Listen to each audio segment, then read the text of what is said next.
حضور علیہ السلام سے حرم کی جانب جا رہے ہیں۔ کوہ صفا کے قریب عبداللہ ابن جدعان کا گھر ہے۔ قریب سے گزرے تو آگے سے ابو جہل آ رہا ہے۔ حضور علیہ السلام کو جب اس نے دیکھا تو بدتمیزی شروع کر دی۔ وہ الجھتا چلا جا رہا ہے، حتیٰ کہ اس نے ایک نوکیلا پتھر پکڑ کے حضور کو زخمی کر دیا اور آقا کے نازک بدن سے خون بہنے لگا۔ حکم جہاد نہیں آیا،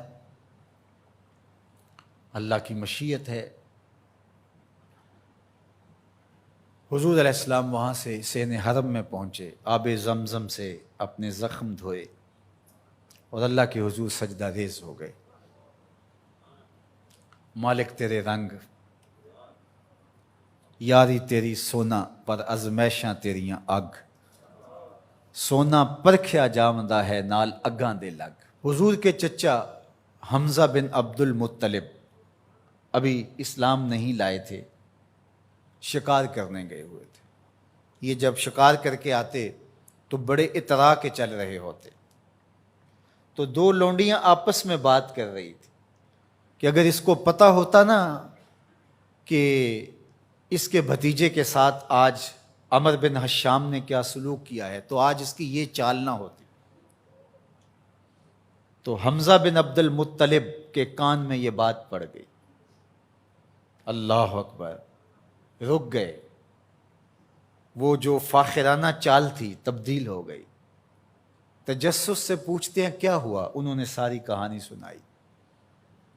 بس غصے میں آ گئے، کمان ہاتھ میں پکڑی تھی، اسی طرح سیدھا سین حرم میں پہنچے۔ صنادید قریش نشستیں جمائے بیٹھے تھے۔ ابو جہل بھی اپنے چیلے چانٹوں کے ساتھ ایک نشست پہ براجمان تھا۔ کمان کو زور سے اس کے سر پہ مارا اور کہا کیا تو نے محمد کو لاوارث سمجھ لیا ہے صلی اللہ علیہ وسلم۔ خیر ابو جہل کا سر پھٹ گیا، اس کے چیلے چانٹے اٹھے، لیکن بڑا کائیں شخص تھا ابو جہل۔ اس نے کہا کہ یہ اس وقت تو تنہا ہے، لیکن اگر سلسلہ چھڑ گیا تو بنو ہاشم بھی آ جائیں گے اور میں نے بہت سری زیادتی کی ہے۔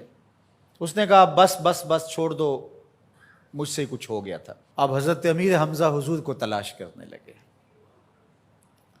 اور حضور سین حرم میں سر جھکائے سجدہ ریز تھے، اور یہ جا کے پاس کھڑے ہو گئے، یا ابن اخی، اے میرے بھائی کے بیٹے۔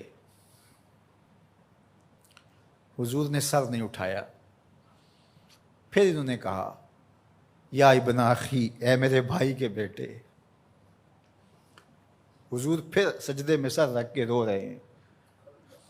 پھر انہیں تیسری مرتبہ کہا یا ابن اخی، اے میرے بھائی کے بیٹے۔ حضور سجدہ ریز ہے۔ میاں صاحب فرماتے ہیں اسی کسے دے کچھ نہیں لگ دے تے نہ کوئی ساڈا دردی۔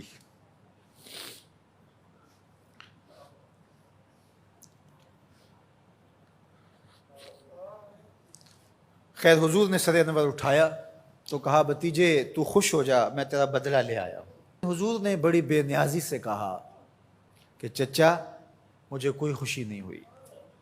کہا میں اتنے بڑے سورما کا سر پھاڑ آیا ہوں۔ کہا مجھے کوئی خوشی نہیں ہوئی۔ بخت یاوری کر رہا تھا۔ دوسرا جملہ کہا تم کیسے خوش ہو گئے؟ کہا جس رب کو میں مانتا ہوں اس کو تم بھی مان لو، یہ میری خوشی کا سامان ہے، اگر مجھے یہ دے سکتے ہو تو۔ کہا پھر دیر نہ کیجئے، ابھی اپنی غلامی میں شامل کر لیجیے۔